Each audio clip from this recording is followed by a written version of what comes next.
Hi, everyone. I am here with David Prager, Dennis's oldest son, and many of you have been asking for us to give you an update on how Dennis is doing. And so, given that David is here in town, we figured that we'll sit down and we'll tell you everything we know. David, how is Dennis doing? It's been 8 months now. Just about 8 months since the injury. He moved to a new facility, as a lot of people know, a few months ago, and we're thrilled with the facility. He has hit a lot of new milestones since our last update. Namely, he was able to be off the ventilator for over a week at one point consecutively, which was a really big deal in terms of milestones. That being said, want to also urge cautious optimism, because then there are days, and a few days at a time sometimes, where there are a lot of setbacks, and that's tough emotionally, psychologically, both for him and for us, for as the family. So I would say I'm happy to see the long-term trajectory, but it's not like every day is perfect. So, for those who haven't been following as closely, I'm sure many have, the reason the breathing is such a significant issue is because while he fell down and injured his spinal cord, the spinal cord area, the C3, C4 area of the spinal cord, is what controls his diaphragm. And so the big struggle for Dennis has been to regain control of his ability to breathe without supporting machine, so that once he can breathe, he can properly talk, he can properly function, etc. And so Dennis currently still has a trach collar, which occasionally is capped so that he can breathe on his own. But when the doctors get a sense that he can't really breathe on his own, they put him back on the breathing support, right? And so it's kind of on and off as he's regaining function, trying to get stronger, getting used to this, I guess, new function in his body. It is new, and that part of it is he's not moving, and a lot of us move, and then we don't have secretions in our lungs so much, so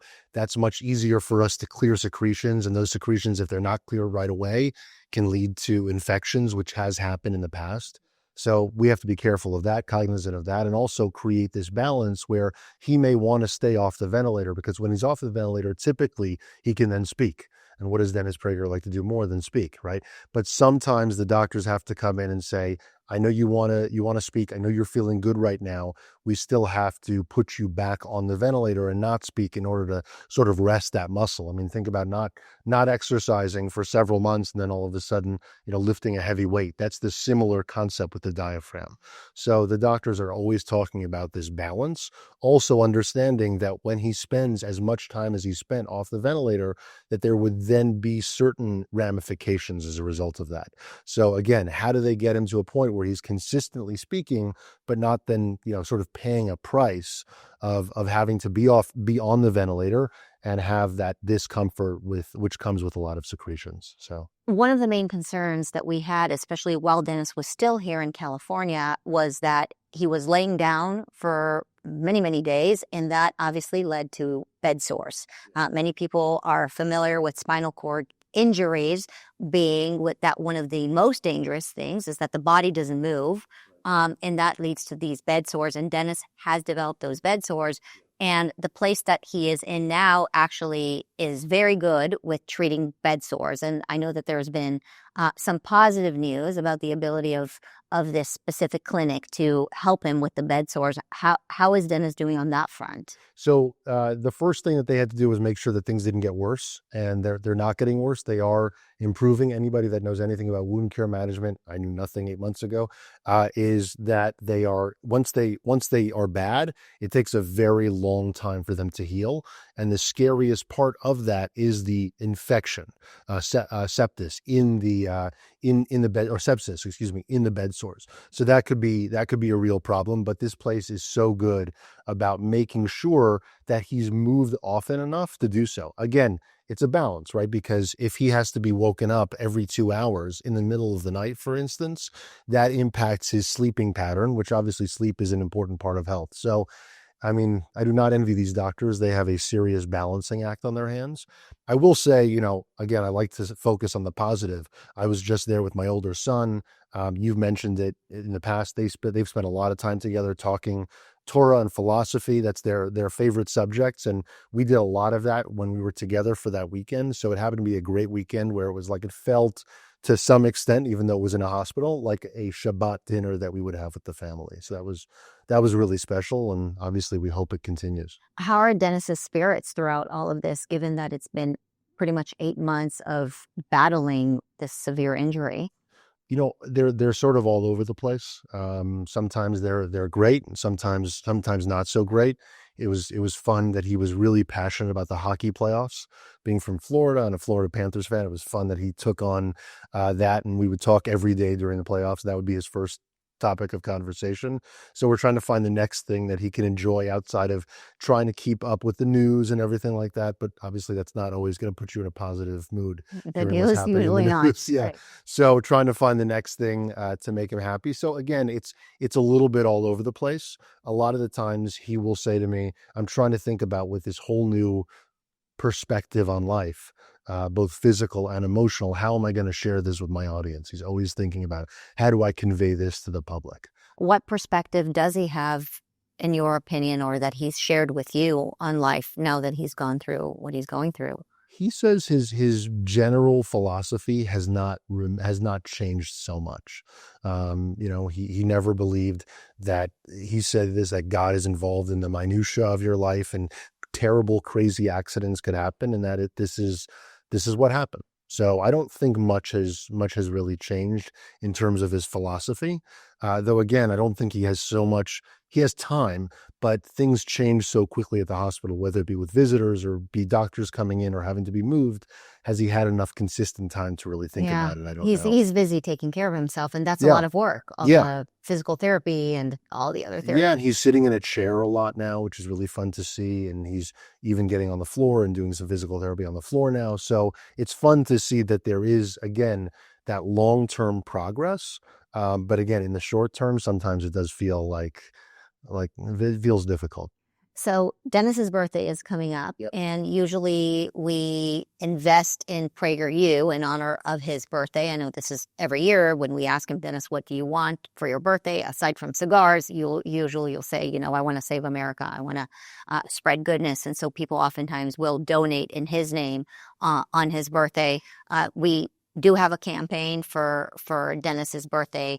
And what are ways to just show support for Dennis and let him know that we're thinking about him all the time because he's had such a big impact on so many of us. We have every year a matching campaign where the dollar amount varies based on major supporters that help us out. It's usually between $1 to $2 million. There will be a double match where we have people give. And usually what happens is a lot of that comes from his radio listeners because he's constantly advertising it on the radio. Obviously, we don't have that ability this year with him not being on the radio. So we are hoping and counting on, as we've done in the past for the PragerU supporters to step up. It is a good point that so many of the radio listeners would hear Dennis saying, please support PragerU. We don't have that now, but I'm sure that a lot of people who are listening will still listen to the PragerU videos and following how we're doing.